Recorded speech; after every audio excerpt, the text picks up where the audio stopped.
안녕하십니까. 대학생 통계교육재능기부단의 사전교육 중 하나인 고등학교에서의 통계교육을 맡게 된 영천고등학교 박지민입니다.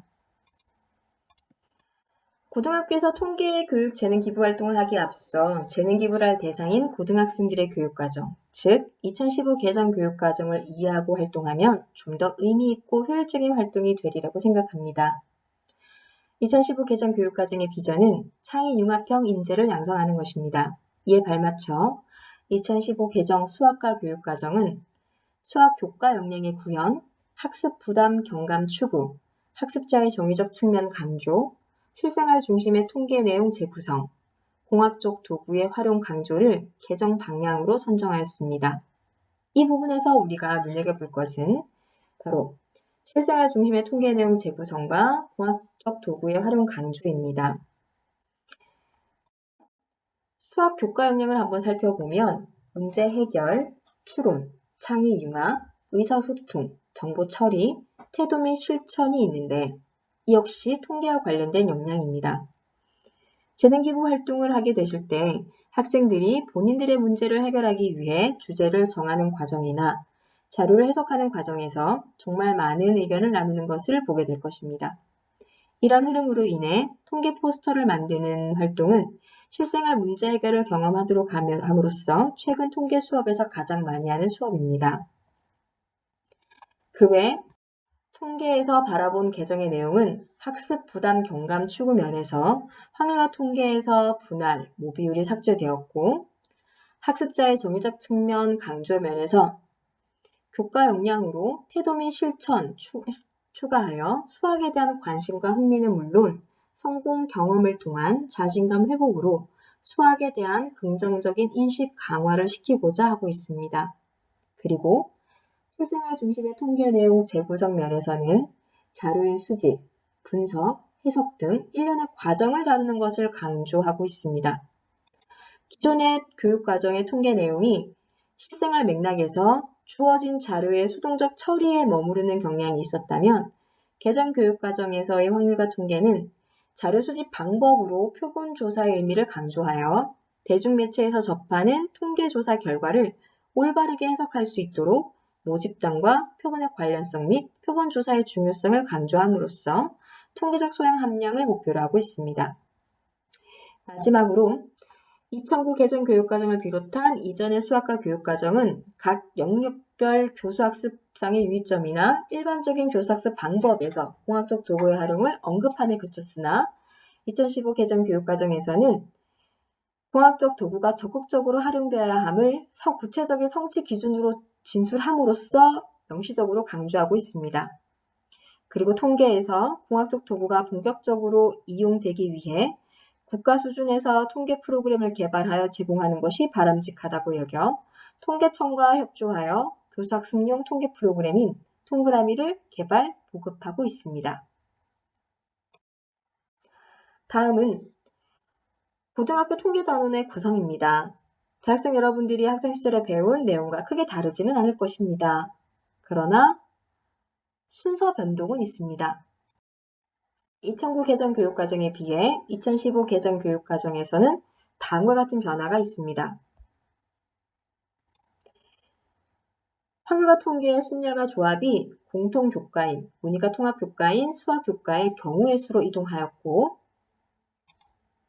그 외 나머지 영역은 확률과 통계로 그대로 갔으나 분할과 모듈 추정이 삭제되었음을 알 수 있습니다. 정리하면 2015 개정 교육과정에서의 통계 영역의 변화는 다음과 같습니다. 자료의 수집, 분류, 정리, 해석하는 활동을 강조하였고 이별량 자료 지도를 위해 상관관계를 도입하였으며 중3입니다. 평균에 대한 절차적 지식뿐 아니라 개념적 지식도 강조하고 있고 비판적인 분석 능력을 강조하며 공학 도구의 활용을 강조하고 있습니다. 그리고 학습 분량의 적정화로 정리할 수 있습니다. 특히 교사학습 방법 및 유의사항으로 실제적인 예를 통해 표본조사의 필요성을 알게 하고 올바른 표본 추출이 모집단의 성질을 예측하는 기본 조건임을 이해하게 한다는 것과 표본 평균은 추출한 표본에 따라 다른 값을 가질 수 있는 확률 변수임을 알게 한다는 것을 언급하였는데, 동그라미를 통해 이를 구현한 고등학교 통계 수업의 사례를 다음과 같이 들 수 있습니다. 다음 문제는 미래엔 교과서의 확률과 통계에 있는 모집단과 표본의 관계에 대한 내용입니다. 올바른 표본 추출이 모집단의 성질을 예측하는 기본 조건임을 이해하게 하고 표본을 이미 추출하는 방법을 동그라미를 활용한 사례가 됩니다. 교과서 문제처럼 모든 사람을 대상으로 조사하는 상황과 1000명을 대상으로 조사하는 상황에 대해서 어떤 방법을 택하는 것이 좋은지 생각해보는 이야기와 이를 바탕으로 엑셀을 통해서 표본을 추출해보는 방법, 그리고 컴퓨터 프로그램 중에 지금과 같이 우리 반에서 5명의 학생을 이미 추출하는 방법을 동그라미로 구현을 하면 다음과 같습니다. 동그라미에서 우리 반 학생 1번부터 30번까지 학생들 중에 표본 추출 개수 5명을 가져와서 추출을 하면은 오른쪽과 같이 이렇게 표본이 추출됨을 확인할 수 있습니다. 다음은 국가통계 포털 사이트를 활용하여 표본의 선택 방법이 적절한지 논의하는 활동입니다. 표본의 선택 방법에 대해서 아래와 같이 생각해 볼 수 있습니다. 다음은 모평균과 표본평균에 관련된 교과서 문제입니다. 5일간 오존 농도의 평균을 구해보는 1번 문제와 그 중에 2일을 이미 추출하여 평균을 구하고 1번 결과와 비교해보는 활동인데, 이를 동그라미로 구현을 하면 5일의 데이터를 입력한 후에 기초 통계량을 통해서 5일의 평균을 구할 수 있습니다. 근데 그 중에 앞서 말했듯이 5일 중에 이틀을 추출하여 5명이 결과를 조사했다면 첫 번째 학생의 표본의 결과는, 그리고 두 번째 학생의 표본의 결과, 세 번째 학생의 표본의 결과가 있습니다. 각 학생들의 평균을 앞선 방법과 똑같이 기술 통계로 찾아서 그 결과와 5일 전체의 오존 농도의 평균을 비교를 하면 우리는 모평균과 표본 평균을 관계를 알 수 있습니다. 이런 활동을 통해서 표본 평균은 추출한 표본에 따라 다른 값을 가질 수 있는 확률 변수임을 알게 하고, 이를 통해 표본 평균 X바의 확률 분포와 평균, 표준 편차 등을 구할 수 있다는 것을 학생들이 이해할 수 있게 됩니다. 다음은 이항분포와 정규분포 사이의 관계에 관련된 교과서 문제입니다. 한 개의 주사위 n번 던질 때마다 1n이 나올 횟수를 확률변수 x라고 했다면은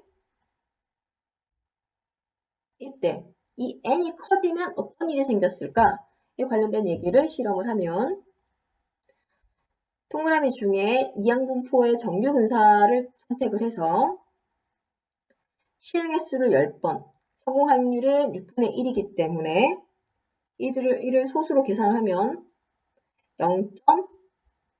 0.1666이 나옵니다. 대략 그것을 이렇게 적었죠. 적은 결과를 봤더니 왼쪽에는 이항분포 결과와 오른쪽에 있는 정규분포 사이의 관계가 비슷해 보인다는 걸 확인할 수 있고요. 실행을 20번, 30번 하면 할수록 왼쪽 이항분포가 오른쪽 정규분포와 가까워지는 것을 확인할 수 있습니다. 그래서 우리는 이항분포는 실행을 많이 하면 할수록 좌우 대칭인 종 모양의 곡선에 가까워진다는 것을 확인할 수 있는 실험이었습니다. 다음은 국가통계 포털 사이트에 있는 학생들의 일반 독서량에 관련된 자료를 바탕으로 한 학습지입니다. 이를 통해서 1번 문항과 같이 고등학생 1000명을 대상으로 한 곳과 전체 고등학생 사이의 독서량을 비교함으로써 표본 조사의 필요성을 확인할 수 있으며, 나아가 표본 평균과 모평균 사이의 관계를 확인할 수 있는 학습지입니다. 끝으로 대학생 통계교육 재능기부 활동의 일환 중에 하나인 통계 포스터 만들기 수업은 다음과 같습니다. 통계 포스터는 통계적 문제 해결 과정인 문제 설정, 자료 수집, 자료 분석, 결과 해석의 일련의 과정으로 진행됩니다. 다음은 각 단계별 지도시 유의점을 정리한 것입니다. 우선 문제 설정에서는 학생들이 조사한 내용을 명확히 기술하는 것과 조작적 정의 제시가 중요함을 알아야 됩니다. 예를 들면 부모의 엄격함에 대한 주제로 연구할 때 설문 문항을 통금 시간이 10시 이전인가요? 부모님이 휴대폰 사용을 제한하는 것이 불공정하다고 생각하나요? 라는 문항보다는 당신은 학교 다닐 때 통금 시간이 있나요? 개인적으로 인터넷을 사용하는데 보내는 시간에 제약이 있나요? 라고 묻는 것이 낫다고 합니다. 이유는 10시라는 통금 시간의 객관성 확보가 힘들며 휴대폰 사용의 제한이 불공정하다고 묻는 것은 부정적 방향으로의 잠재적 편향성이 있다고 볼 수 있습니다. 그러하기에 엄격함에 대한 기준 측정치를 제공하는 것이 바람직하다고 볼 수 있다는 거죠. 더불어 변이성의 고려도 필요합니다. 다음, 자료 수집 단계에서 학생들은 모집단을 대표할 수 있는 적절한 표본을 선정할 수 있어야 하며 문제 해결에 대한 적합한 자료 수집 방법을 사용해야 합니다. 또한 학생들은 적절한 표본의 크기에 대해 이해해야 합니다. 특히 중고등학교로 재능기부 할 때에는 설문의 문항에 양적 변수를 응답할 수 있는 문항을 적어도 하나는 포함되도록 하고 설문의 편향성을 최소화할 수 있도록 설문지 문항을 간결하고 명확하게 하도록 지도해야 합니다. 자료 분석 단계에서는 학생들은 적합한 그래프를 선택하여 표현할 수 있어야 하며 수치적 표현과 시각적 표현의 필요성을 이해할 수 있어야 합니다. 예를 들면 크기가 다른 두 집단을 비교할 때 상대 도수를 이용해야 하나 두 집단의 크기가 다름에도 불구하고 도수로 비교하는 경우가 간혹 있어 지도 시 유의해야 됩니다. 그래프의 종류는 막대 그래프, 꺾은선 그래프, 띠 그래프, 원 그래프, 줄기와 잎 그림, 도수 분포표, 상대 도수 분포표, 히스토그램, 상자 그림, 산점도 등과 같이 많은데 각 그래프마다 고유한 특징이 있습니다. 막대 그래프는 각각의 크기를 비교할 때 편하고 꺾은선 그래프는 시간에 따라 연속적인 변화 모양을 나타내는 데 편합니다. 많은 양의 자료를 정리할 때 유용한 도수분포표나 전체에 대한 각 부분의 비율을 한눈에 알기 쉬운 띠그래프 등 다양한 그래프가 있어 자료 표현에 적절한 그래프를 선택할 수 있도록 지도해야 합니다. 결과 해석 단계에서는 학생들은 자료에 기초하여 결과를 해석할 수 있어야 하고 문제 및 맥락과 상호작용할 수 있어야 합니다.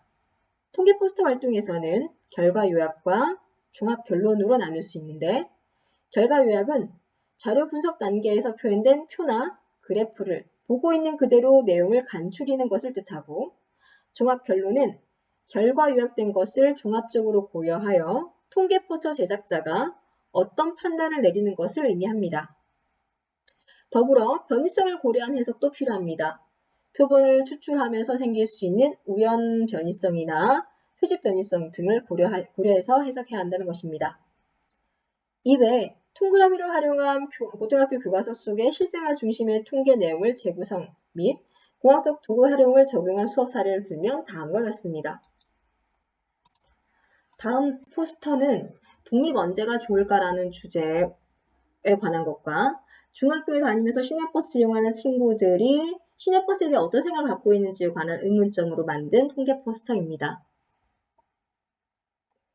지금까지 함께 고등학교 교육과정 및 고등학교에서 이루어지는 통계교육의 일부분을 보았습니다. 대학생 통계교육 재능 기부 활동을 하면서 과거 여러분이 배웠던 통계교육과는 고등학교 교육과정 내용이 다를 수는 있습니다. 짧은 재능 기부 시간이지만 잘 준비하셔서 여러분을 통해 통계가 실생활의 문제를 해결하는 좋은 도구라는 것과 통계적 소양이 미래 사회의 주역으로서 합리적 의사결정을 위한 자산이 될 수 있다는 것을 학생들이 느끼고 배울 수 있었으면 좋겠습니다.